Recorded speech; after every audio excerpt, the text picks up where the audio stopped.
el MIDIS tiene un conjunto de metas generales, pero va a tener que construir un sistema por el cual los sectores hacen suyas metas específicos.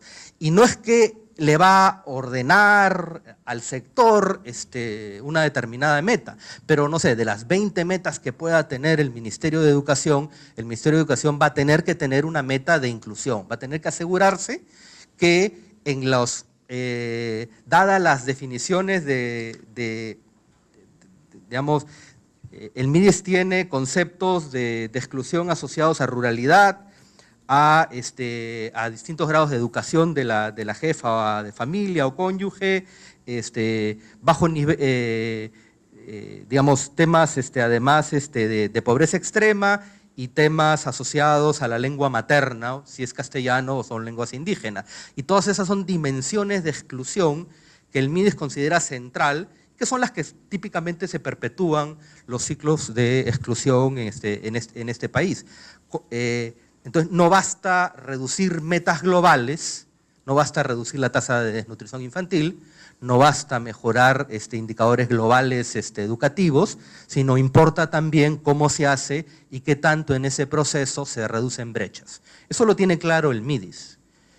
Lo tiene planteado en un conjunto de indicadores emblemáticos. ¿Cuál es la trama institucional que va a permitir que los demás sectores se alineen a determinados objetivos centrales de inclusión? Es un tema todavía, creo, pendiente.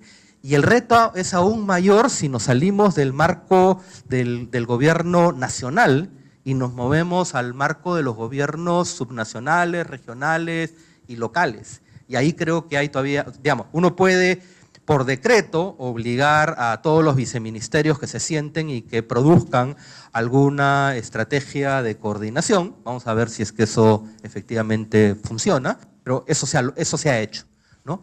¿Cómo se hace para que los gobiernos distritales incorporen dentro de sus planes y programas elementos de inclusión? ¿Cuál es el rol, por ejemplo, de la Mesa de Concertación de Lucha contra la Pobreza en ese espacio de discusión y cómo puede ser eventualmente un aliado para poder construir procesos de consenso, pero al mismo procesos en los cuales las diferencias de lo que plantea a nivel general el MIDIS puedan también generarse desde los espacios más subnacionales. Y el último tema, en el minuto que me queda, que quería mencionar, tiene que ver con los temas de mapas de pobreza, que es un tema también central.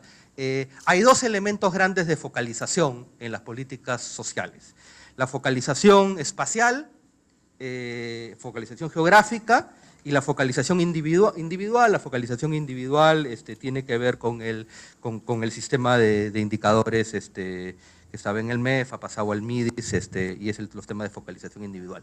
Pero nuestro sistema de focalización geográfica, creo que es bien importante alertar el cuidado a lo mal que está, al hecho de poder estar manejando dos mapas consecutivos de pobreza que son inconsistentes entre sí, y que por lo tanto le dificulta al sector poder decir nuestra focalización geográfica es única.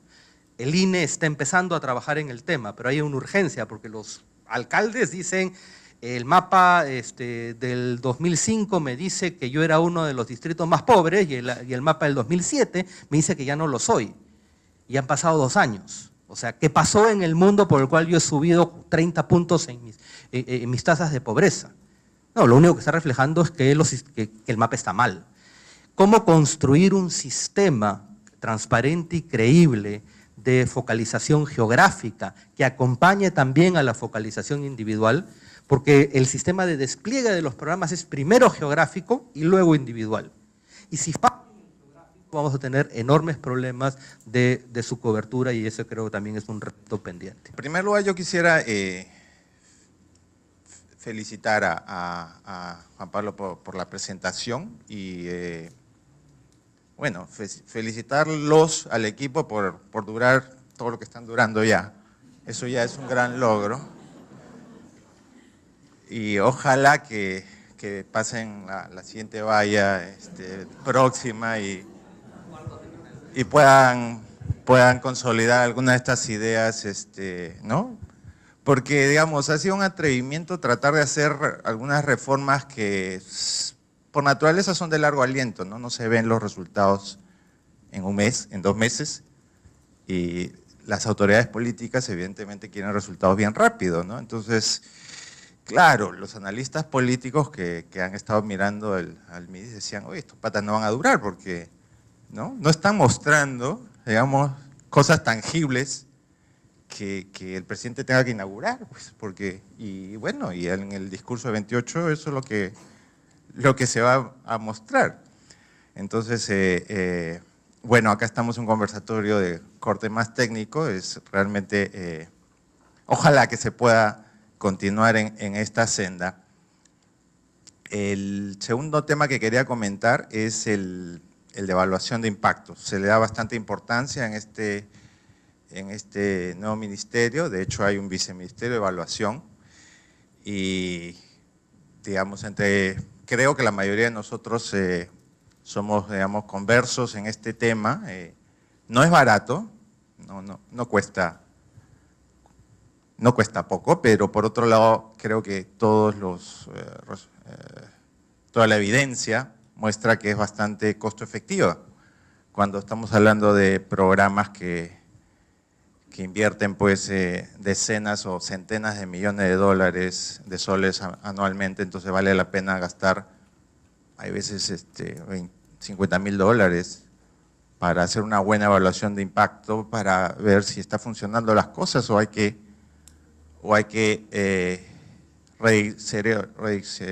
redireccionarlas un poco. Evidentemente estas evaluaciones, hay varias razones por las cuales no las debe hacer el Estado, ¿no? Transparencia, conflictos de intereses, pero en el caso del Perú, bueno, por debilidad institucional también así quisieran hacerlo, es difícil embarcarse en esa tarea, así que es un espacio natural de confluencia con la academia, con las consultoras, con las ONGs que también están en esta línea de políticas sociales.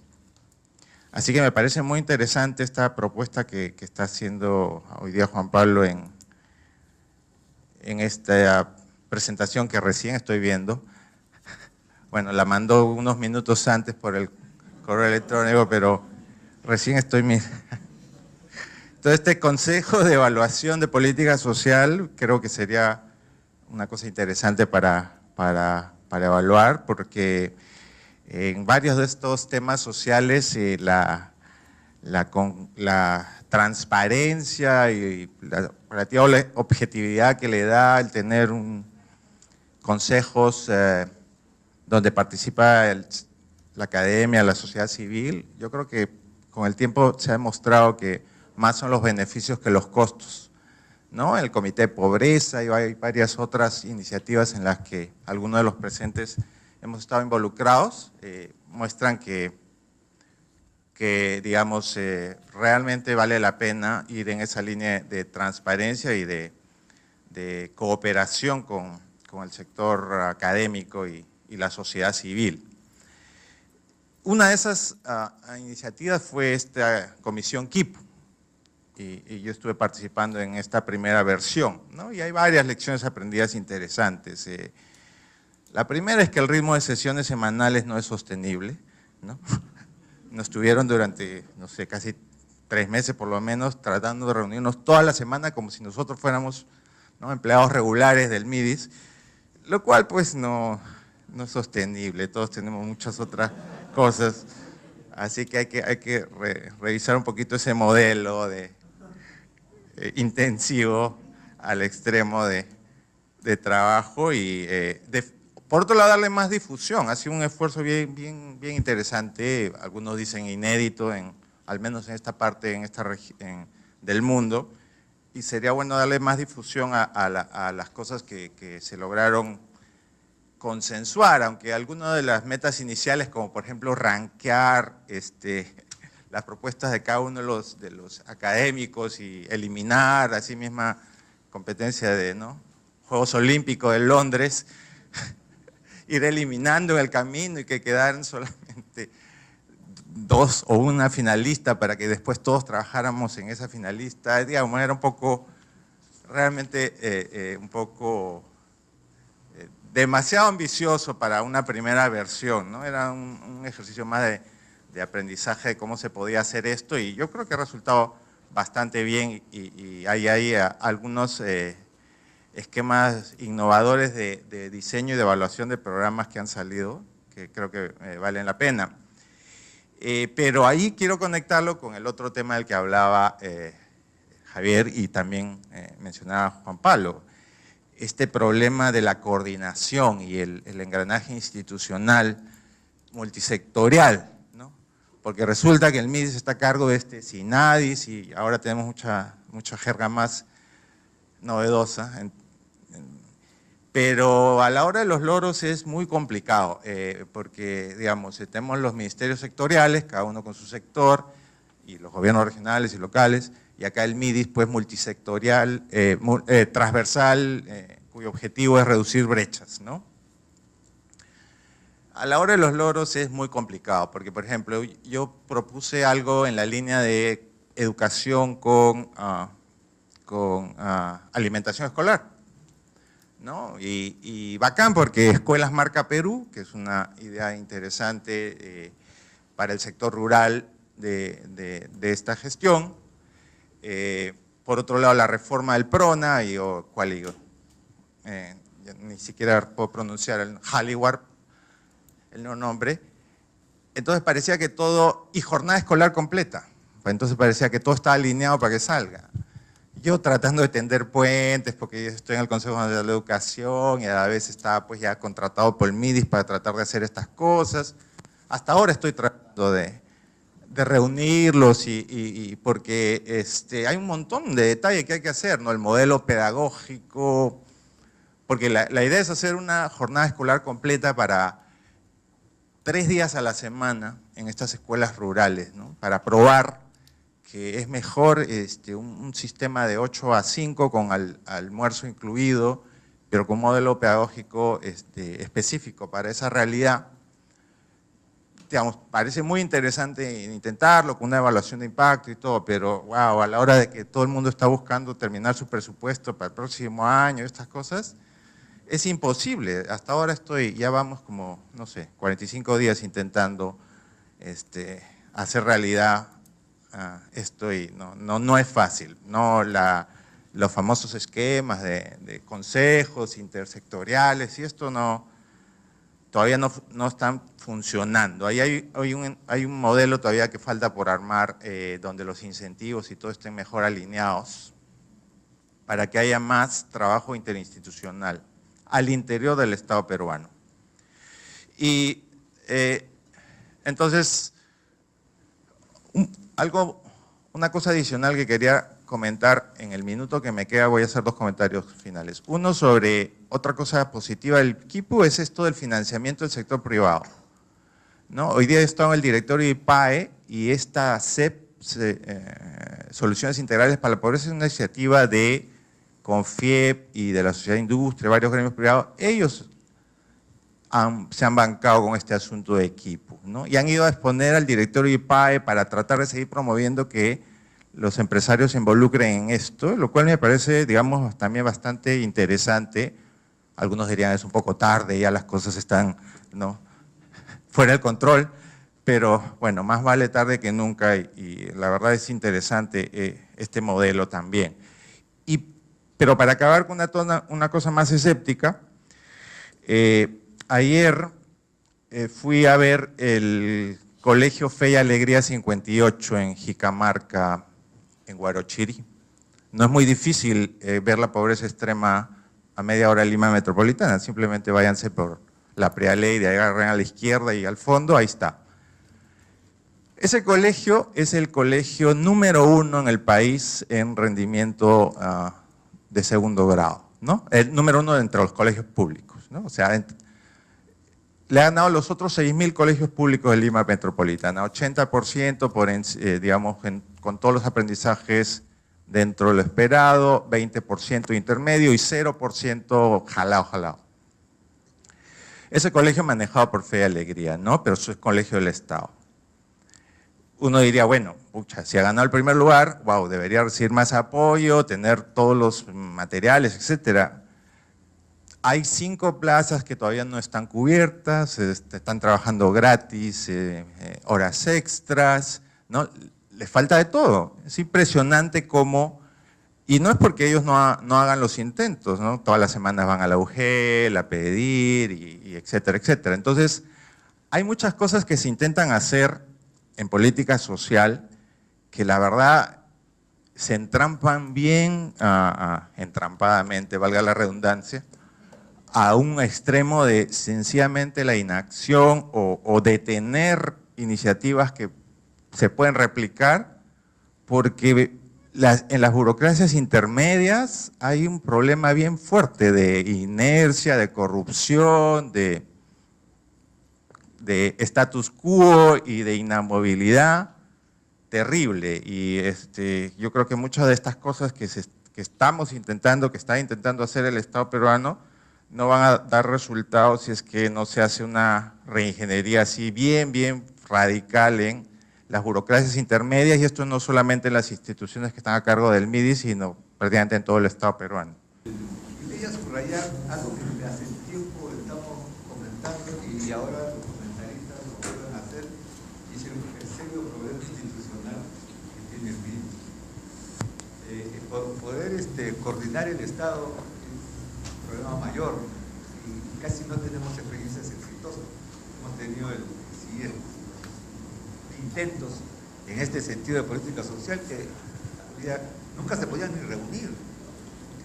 Era así de... Pero también hay que, creo, pensar cuál es la pertinencia del objetivo. Es como que tú tienes una orquesta, quieres dirigir la orquesta, pero no puedes permitir que cada uno tenga su partitura. Entonces, ni puedes involucrar a cada parte exactamente alineada, como dice Gustavo, dentro de tus esquemas generales. Y de cierta forma Gustavo también se responde. Es lo que tiene que preocuparse cada miembro de la orquesta de que su instrumento suene bien, porque si no, no hay nada. O sea, el reto es así de difícil en esto. En lo institucional va a ser muy fuerte y hagas lo que hagas, pienses como lo que pienses, la manera de integrar pasa por problemas, yo diría, mayores. Otro puntito que quiero, aprovechando los 2 minutos, es el tema de focalización, ¿no? La focalización casi individual me parece una ingenuidad que está durando un montón de años. Tú no puedes tener permanentemente focalización, hacer sismos todo el tiempo, ¿no? Y tenerlo actualizado. Eso no es como hacer ascenso todos los días. Esto es casi imposible llegar. Hay un extremo que es comunal, que es distrital, que es la geográfica que dice Javier, a donde se puede llegar bien si se concentra. Y después a los locales, a los gobiernos locales, que funcionen también y que ellos ya focalicen entre sus ámbitos. Pero esa ambición de tener la lista de los pobres numerados con DNI, etcétera, etcétera, etcétera, no, me parece que no va. Una cosa muy puntual, en esta preocupación que tenemos todos en aras de la coordinación eficiente de los sectores, quería que Juan Pablo contara un poco cómo va a ser este aterrizaje finalmente de este piloto P20 que espera realizar una articulación territorial y desde mi perspectiva, de alguna manera, una mayor presencia del Estado. Me parece interesante el caso de la experiencia del MIDI, ¿no? O sea, el MIDI está naciendo, está saliendo y está tratando de hacerlo, digamos, no conozco muy a detalle la cosa, pero me parece profesionalmente. El problema es, ¿qué pasa si imaginemos cuando nació el Ministerio de Educación, o el Ministerio de Salud, o el Ministerio que sea, ¿no? O sea, de repente sucedió esto. El problema es, Pablo, el problema es el aprendizaje, ¿no? Entonces, ¿qué pasa cuando mañana alguien por ahí dijo, qué pasa si el 28 de julio pasa algo, o digamos, seamos positivos, pasa algo? ¿Qué pasa con ese aprendizaje? Entonces viene alguien que dice, bueno, o sea, que ya no me gusta. Entonces, ¿cómo hacer para que este esfuerzo que se estima en que está participando mucha gente, que está viendo aportes profesionales nacionales, extranjeros, etcétera, no se pierda? Porque yo no sé si soy testigo de veo mucha pérdida de cosas que se hacen hasta acá, se avanza y después viene alguien y dice, no me gusta. Entonces, eso es, yo creo que es algo clave, porque si no el aprendizaje simplemente se rompe, ¿no? El otro problema, y creo que se ha tratado un poco en los comentarios, es el problema de la burocracia, ¿no? O sea, ¿cómo hacer para que estas soluciones no impliquen que lo que crezca sea la burocracia, ¿no? O sea, la experiencia de múltiples ministerios, programas, etcétera, es que se generan una serie de cadenas verticales que van desde el ministerio o la sede central, la región, el departamento, la provincia, el distrito, el barrio, ¿no? Lo que hay al costado, miles de gente que están viendo lo que decían eso, el trabajo de papeles, el trabajo de información, que la cosa, que la... Eso, yo creo, por un lado, mata un montón de fondos que son los que deberían usarse para el objetivo, y por otro lado complica la vida de los que quieren hacer algo, ¿no? Entonces, eso yo creo que también es algo que habría que hacer, ¿no? Y parte de eso me parece que debería diferenciarse mucho lo que es conducir, dirigir, de hacer, ¿no? O sea, estamos acostumbrados a que el Ministerio de Salud está pensando en la enfermera de no sé dónde, si está de vacaciones, entonces, básicamente eso, ¿no? Durante 10 años más o menos estuve en el Fondo Internacional de Desarrollo Agrícola lidiando justamente con estos problemas. Así que comprendo todos los desafíos enormes, el problema de la información, las masas gigantescas de información que no se utilizan, etcétera. Me ha parecido muy refrescante, muy franca la exposición de Juan Pablo. En ese sentido yo quería compartir, dado que he pasado un poco por ese proceso, dos lecciones que nosotros aprendimos y que me parecen bien importantes y que están planteadas un poco en las reflexiones que tú has planteado. La primera es, yo reforzaría un poco más el rol de los actores. Yo creo que mistificamos mucho, todo el tema de la información cuantitativa es extremadamente importante, ciertamente, pero llega el momento en que uno aprende que lo cualitativo es fundamental. Nosotros aprendimos a partir de algunos ejercicios que hicimos, conversando con los managers, de cuándo y cómo se tomaban las mejores decisiones, que las mejores decisiones provienen no de informes escritos, sino generalmente están asociados a una buena práctica de consulta. Y entonces, por lo tanto, creo que hay un campo de información importante que complementar todo lo que es la parte cuantitativa con la consulta a actores por temas específicos. Creo que es una gran de las lecciones que ha tenido el FIDA en muchas de sus experiencias exitosas. Y el segundo tema es el de la burocracia y el de la función rectora. Yo creo que hay una gran oportunidad para el MIDIS para jugar un rol de liderazgo, pero que ese liderazgo no tiene que ser por línea autoritaria pidiendo indicadores a distintas instancias, sino que hay todo un espacio que nadie lo está tomando ahorita, que son espacios como este, de discusión en la cual se gana. Y yo creo que hay una nueva forma de hacer política entre ministerios que no se ha mencionado, pero yo creo que es importante, para no caer en esta idea de el MIDIS como un competidor más con los otros ministerios. Juan Pablo, creo que tú has estado iluminado por el Papa Juan Pablo, porque lo que estás planteando va a ser bien difícil que lo hagas.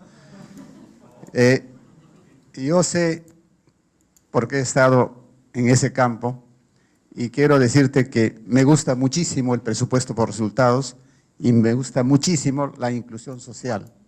Pero ambas cosas no se pueden hacer tan fácilmente si tenemos el monstruo del MEF encima de nosotros.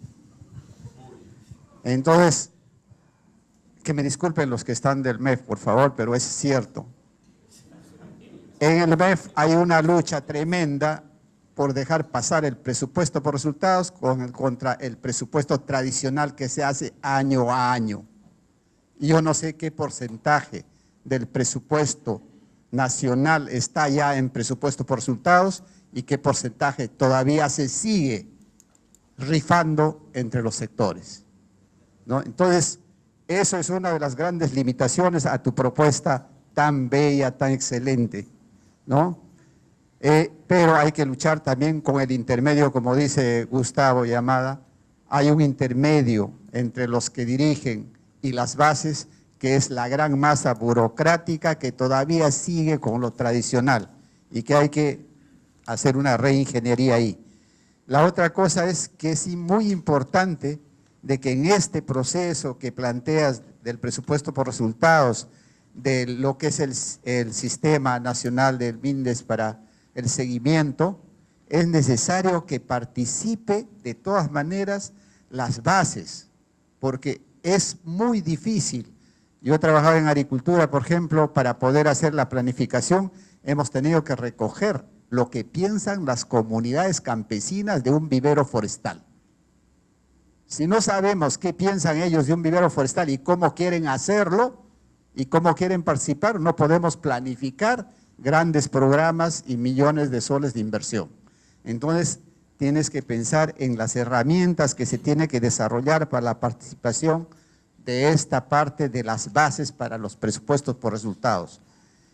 Y no creo que haya una eficiencia en este proceso si no hay una decisión política que no sea bloqueada, que no haya una participación evidente, como has puesto esa palabra de evidencia. Hay que tener evidencia de que hay una participación de las bases. Y lo otro, lo del seguimiento. En principio, para felicitar a la Agrade por la realización de este importante evento. Seguidamente, felicitar al viceministro Silva por la brillante exposición. En términos concretos, sugerir a propósito de la exposición 3 puntos específicos.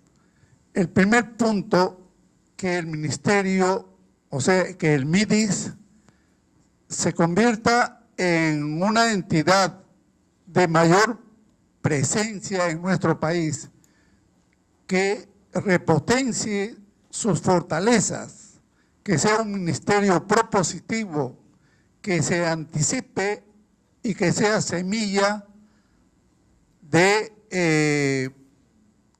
detección de conflictos sociales y que pueda coordinar fundamentalmente con educación.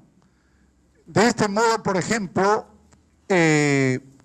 teniendo una actividad de ese tipo, se podría haber evitado tranquilamente conflictos como el de Cajamarca. Acordémonos que ese conflicto tiene su origen en 2 puntos fundamentales. El primero es de orden político y el segundo es de manipulación a personas con un bajo nivel de educación y por tanto con una mentalidad animista que tienen a los cerros como apos, como semidioses, etc. Entonces por ahí son sumamente manipulables. El segundo es que entre los principios este ministerio debería incluir la eficiencia, la eficacia y la efectividad. Finalmente, para tener un Estado mucho más eficiente se necesita una reforma total de la estructura del Estado peruano. En primer lugar, muchísimas gracias por los comentarios y preguntas. Lo primero que quiero decir es que este esfuerzo, que no ha comenzado con el MIDIS, en realidad este esfuerzo se capitaliza de esfuerzos que vienen realizando muchos de los que están acá sentados, otras instituciones, otras reformas, que hemos tenido la oportunidad de en este nuevo arreglo institucional comenzar a seguir avanzando. Pero lo que hay que decir es que esta, como lo señalaban Javier, Gustavo y muchos de ustedes, es una maratón. A ver, hay muchos temas, Pachi, me ayudas con el tiempo a ver si me estoy extendiendo mucho.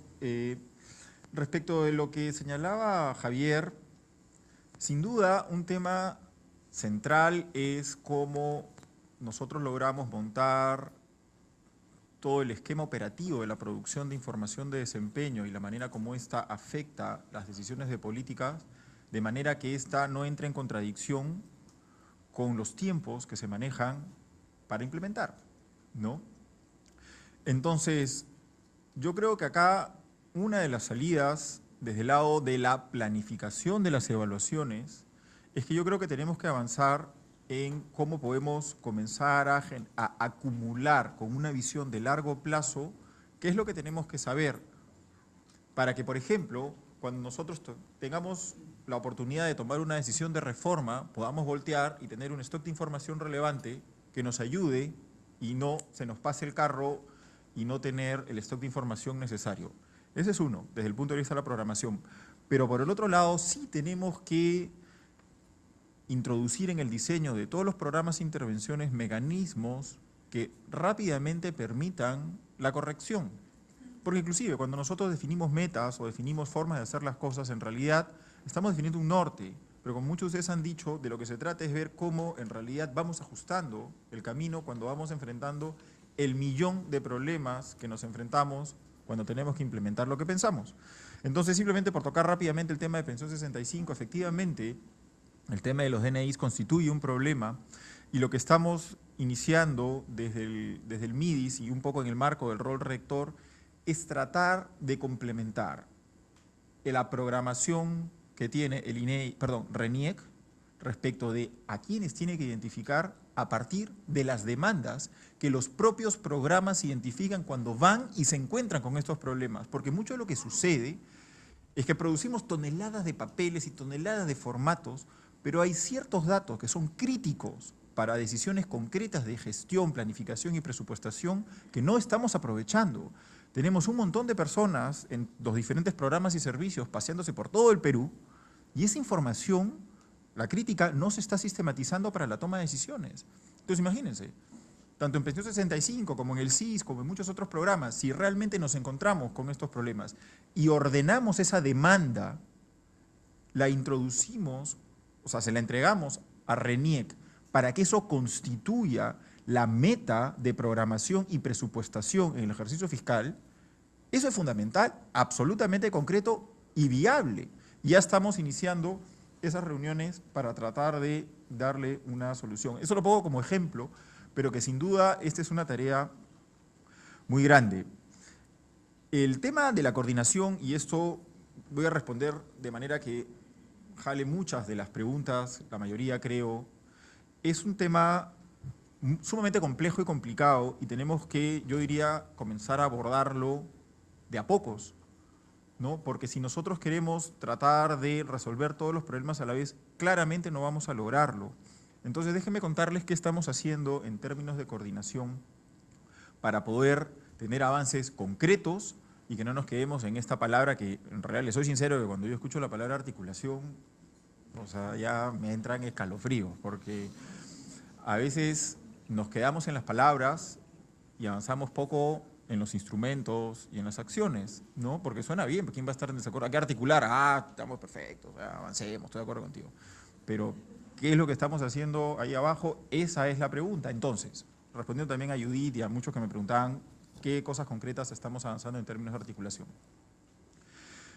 Primero, para tener una idea grande, cuáles son los instrumentos que manejamos desde el MIDIS, porque claramente nosotros no manejamos directamente la asignación de recursos, ¿ya? Tenemos un instrumento que tiene que ver con la prioridad, cuáles son los resultados que nosotros debemos señalar como prioritarios que deben comenzar a alinear a todos, por ejemplo, desnutrición crónica infantil, que está en el marco de las políticas que les señalaba. Ahí tiene un primer instrumento ordenador. Uno segundo tiene que ver con todo lo que nosotros podamos avanzar en seguimiento y evaluación.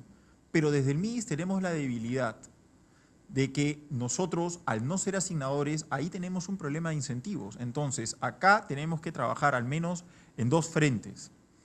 Primero, en tener un arreglo institucional que sobrepase las personas, ¿no es cierto? Y que en realidad no importa a quién le toque, sino haya un arreglo institucional y reglas de juego que el que toca tiene que hacerlas obligatoriamente, ¿no es cierto?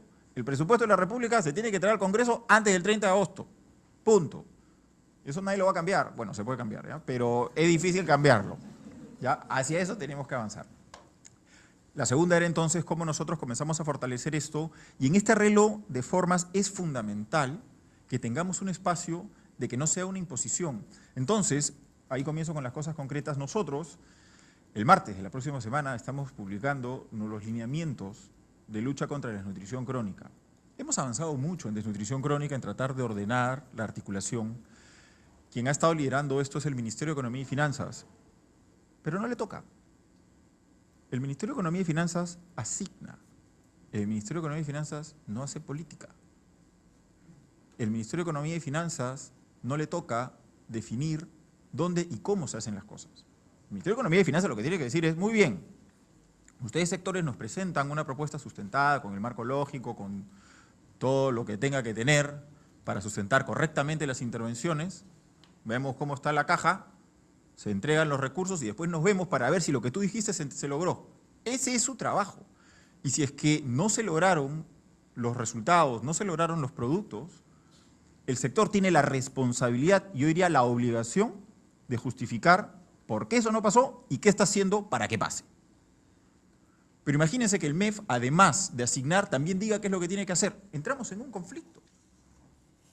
Entonces, acá nosotros vemos en este nuevo arreglo institucional una oportunidad para separar eso. Entonces, esa es una primera línea que puede ayudar a cómo nosotros articulamos, y en términos de incentivos, porque siempre hay que pensar acá en términos de incentivos, eso es la clave, ¿ya?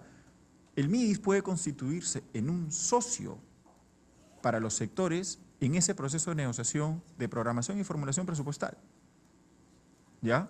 Entonces, ahí vamos con el tema de los incentivos, en el tema de seguimiento de evaluación. Ya se me pasó el tiempo y no he salido del segundo comentario de Javier Escobar. Ya, entonces vamos a simplificar muchísimo, van a disculpar que podemos después conversar de todas las preguntas que quisiera responder, o tratar de responder. Pero yo creo que este tema de la articulación es una preocupación conjunta, déjeme desarrollar un poco más.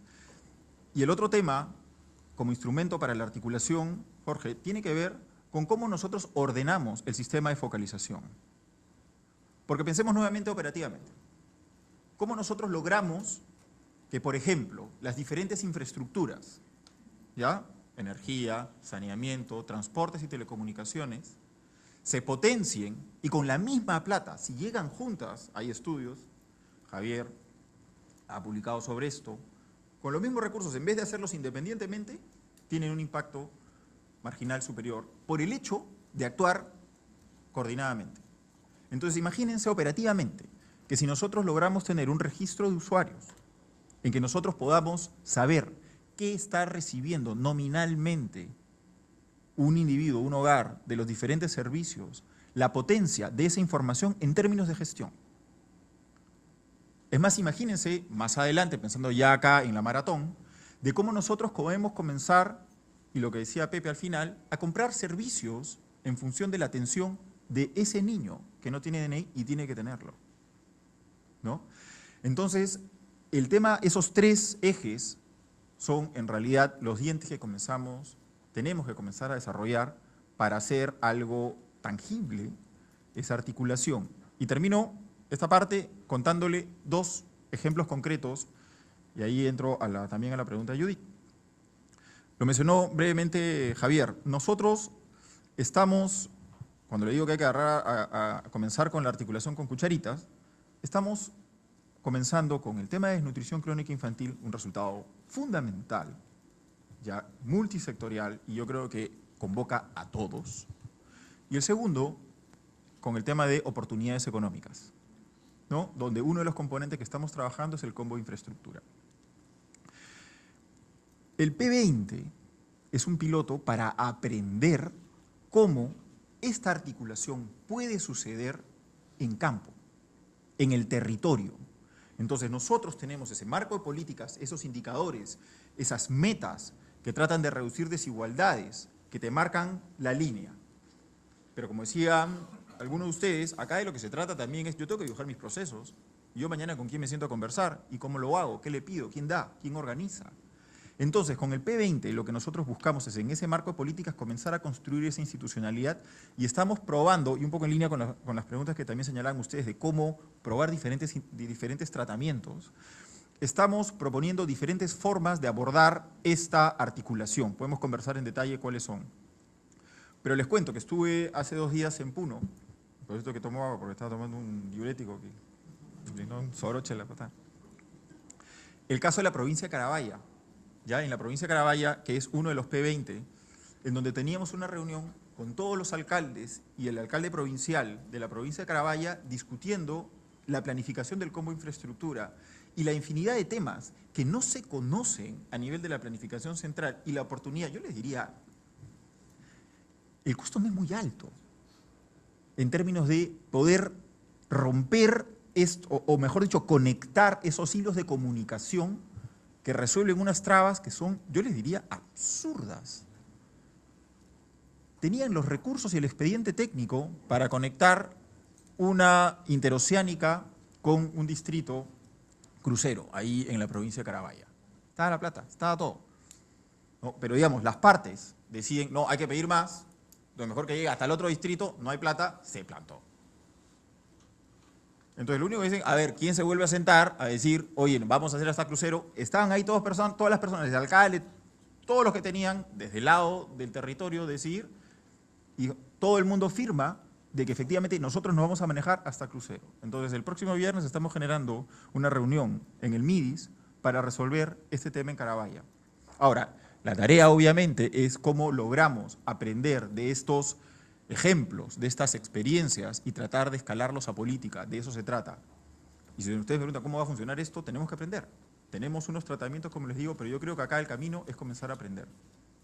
No, y esto es dinámico. Y lo demás, muchas gracias.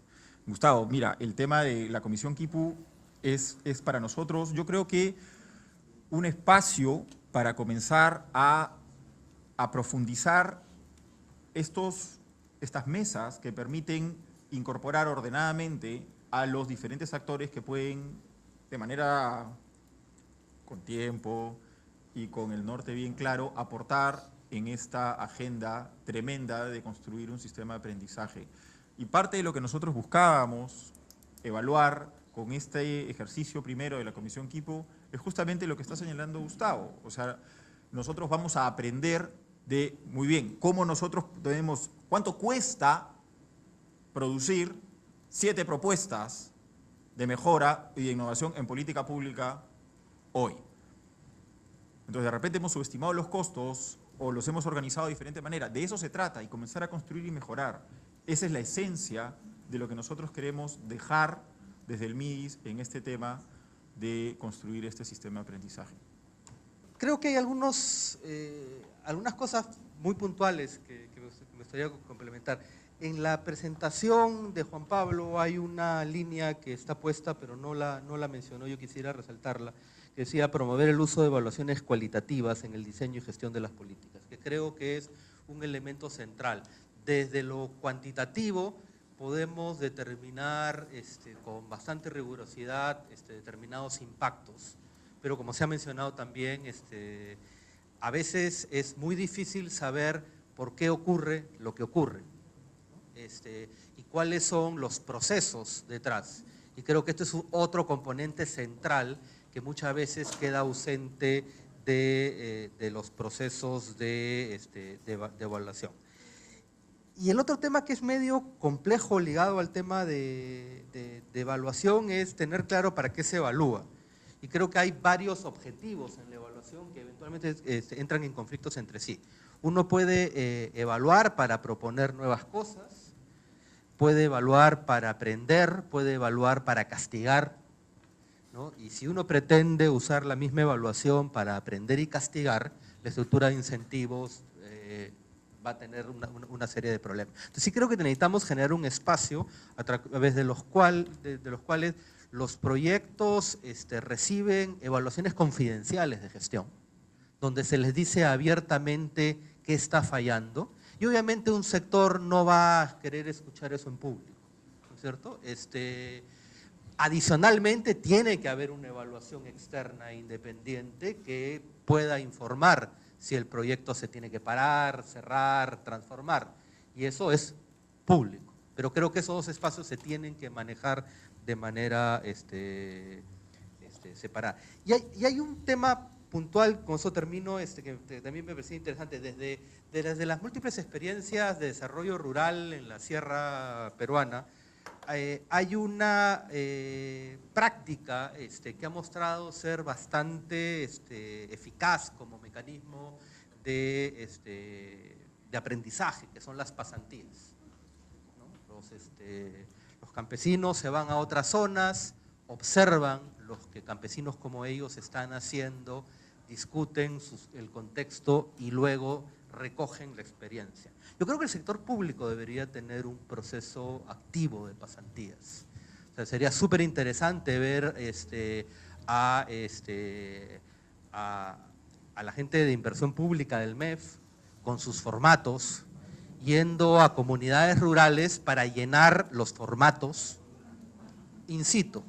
¿De acuerdo? Ahora, no quiero decirlo como mecanismo de castigo, quiero decirlo como mecanismo de aprendizaje.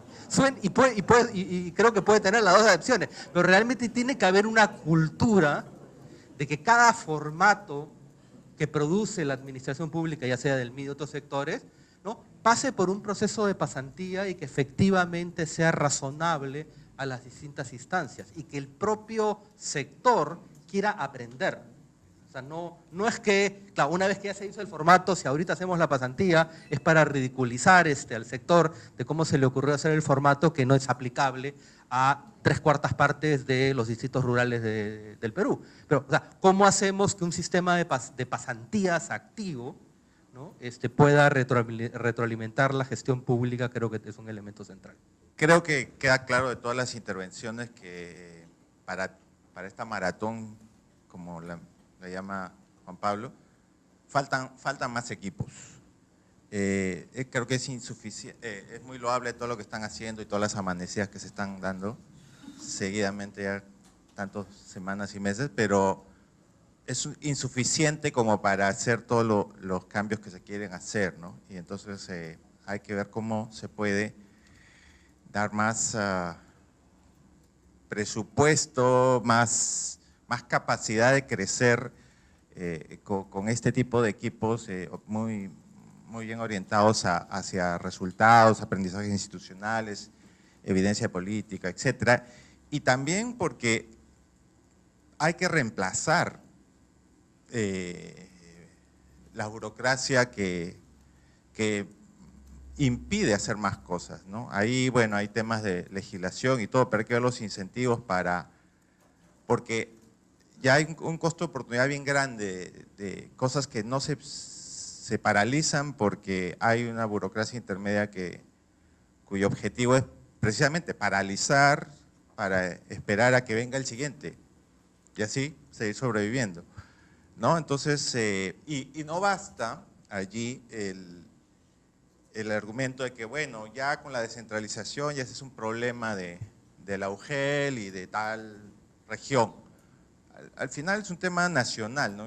Nos estamos preocupando del país y no podemos, en nombre de la descentralización, decir que eso ya no es nuestra responsabilidad. Realmente tenemos que encontrarle alguna solución operativa y frontal a este tipo de restricciones que estamos encontrando en este momento en el país. En cuanto a los temas, me parece que no se ha mencionado mucho, sobre todo en el área de oportunidades, la parte de educación técnica y de capacitación laboral, que creo que debería estar como uno de las partes de las preocupaciones del MIDIS, ¿no? O sea, la parte de la desnutrición y todo, por supuesto, estoy totalmente de acuerdo, pero cuando ya se empieza a hablar de oportunidades, el combo infraestructura, además de la física, tiene que incluir la parte de desarrollo humano. Y ahí creo que el MIDIS podría ayudar a revalorizar y a poner en su dimensión adecuada estos temas de educación técnica, de capacitación laboral, que por este lío, otra vez, institucional, entre si lo hace el Ministerio de Trabajo, lo hace el Ministerio de Educación, y entre esa pelea, al final se paraliza y no se hace mucho, el MIDIS puede ahí jugar un rol de puente para, en nombre de las brechas que se quieren reducir, etcétera, ¿no?, lograr ahí cambios importantes, sustantivos en este tema, que es crucial para combinar competitividad y equidad, y que me parece que está bastante desatendido en este momento en el país.